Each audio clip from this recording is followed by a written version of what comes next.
Assalamualaikum, selamat datang di pembelajaran tematik bersama Bu Anis. Nah, tonton videonya sampai selesai ya.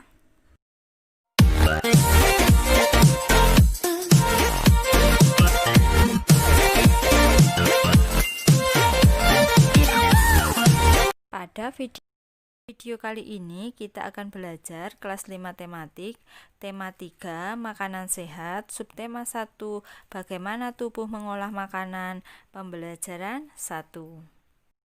Apakah kamu selalu makan makanan sehat? Apa saja ya contoh-contoh makanan sehat? Perhatikan gambar berikut. Contoh makanan sehat itu banyak sekali. Nah, di sini Bu Anis contohkan ada nasi, jagung, roti, sayur-sayuran hijau, ayam, ikan, telur, macam-macam buah-buahan, dan susu. Nah, kriteria makanan sehat itu apa saja? Yang pertama, bergizi. Dua, berimbang. Yang ketiga, beragam. Dan yang keempat, bersih. Kalimat-kalimat yang umumnya dipergunakan oleh bahasa iklan adalah kalimat yang menarik atau kalimat yang mengajak pembacanya untuk mengikuti apa yang ditulis atau disarankan oleh pembuat iklan. Amatilah iklan-iklan tersebut dengan seksama. Tuliskanlah apa yang kamu lihat dalam iklan media cetak tersebut. Contoh iklan nomor 1.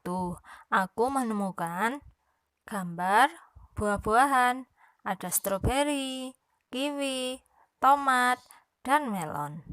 Untuk tulisan yang kulihat yaitu makanan sehat dan bergizi, solusi untuk hidup sehat dan awet muda. Berdasarkan tulisan iklan yang kamu baca di atas, tuliskan beberapa hal sebagai berikut. Kata-kata kunci dari iklan tersebut, ciri-ciri dari sebuah kata kunci, dan alasan apa kamu memilih kata-kata tersebut sebagai kata kunci. Setelah itu, coba kamu masukkan dalam peta pikiran sebagai berikut.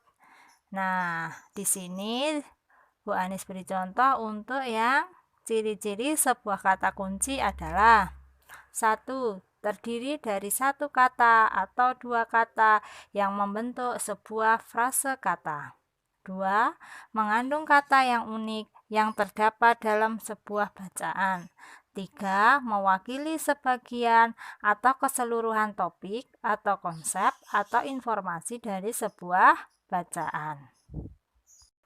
Kesimpulan tentang kata kunci adalah sebuah kata atau konsep dengan keistimewaan, yang berarti kata apapun yang digunakan sebagai kata kunci dan kode atau digunakan untuk menghubungkan ke kata lain atau informasi lain.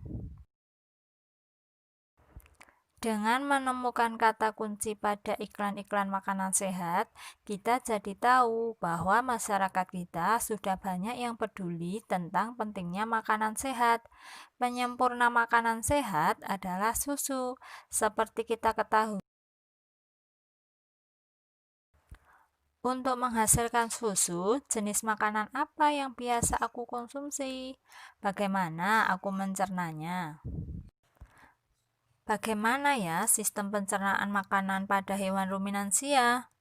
Hewan ruminansia adalah kelompok hewan mamalia yang biasanya memamah atau memakan dua kali dan dikenal dengan hewan memamah biak. Contoh hewan ruminansia ialah sapi, kerbau, rusa, domba, kambing, dan kijang. Sistem pencernaan hewan ruminansia lebih kompleks dibandingkan pencernaan hewan lainnya. Pada hewan ruminansia terdapat 4 bagian lambung dengan fungsi yang spesifik. Selain itu, pencernaan pada hewan ruminansia dibantu oleh beberapa mikroba, yaitu bakteri dan protozoa. Mikroba tersebut dapat membantu mencerna rumput. Nah, coba kamu perhatikan penjelasan mengenai proses pencernaan pada hewan ini dengan seksama ya. Mekanisme pencernaan makanan pada hewan ruminansia dimulai dari makanan seperti rumput pertama kali masuk ke dalam mulut sapi. Di dalam mulut terdapat organ-organ pencernaan seperti berikut. Gigi. Gigi sapi tersusun dari gigi seri yang berguna untuk memotong makanan dan gigi geraham untuk mengunyah makanan. Lidah sapi berguna untuk merenggut rumput atau makanan dan mendorong makanan yang sudah dikunyah menuju lambung. Saliva merupakan cairan atau enzim khusus yang dihasilkan oleh kelenjar khusus pada sapi yang kemudian disalurkan ke dalam rongga mulut.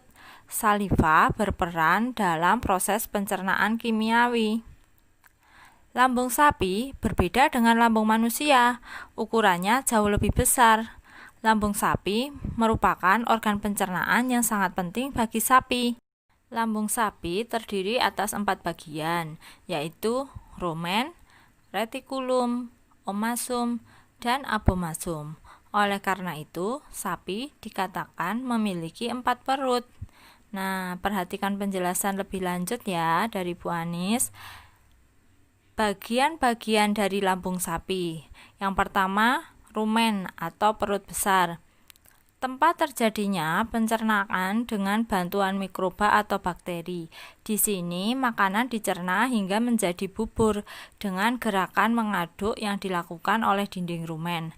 Pada saat sapi beristirahat, maka makanan kembali ke mulut dan dikunyah kembali. Setelah dikunyah untuk yang kedua kalinya, makanan masuk ke retikulum atau perut jala. Retikulum atau perut jala. Di dalam retikulum, makanan kembali mengalami proses fermentasi dengan bantuan bakteri anaerob dan protozoa. Di dalam bagian perut ini terjadi proses absorpsi dan penyaringan benda-benda asing yang masuk bersama makanan sehingga tidak masuk ke omasum atau perut kitab. Selanjutnya, omasum atau perut kitab. Di dalam omasum, makanan dicerna dengan bantuan enzim pencernaan. Selanjutnya, makanan masuk ke abomasum. Dan yang terakhir, abomasum atau perut masam. Perut bagian inilah yang sebenarnya disebut dengan lambung.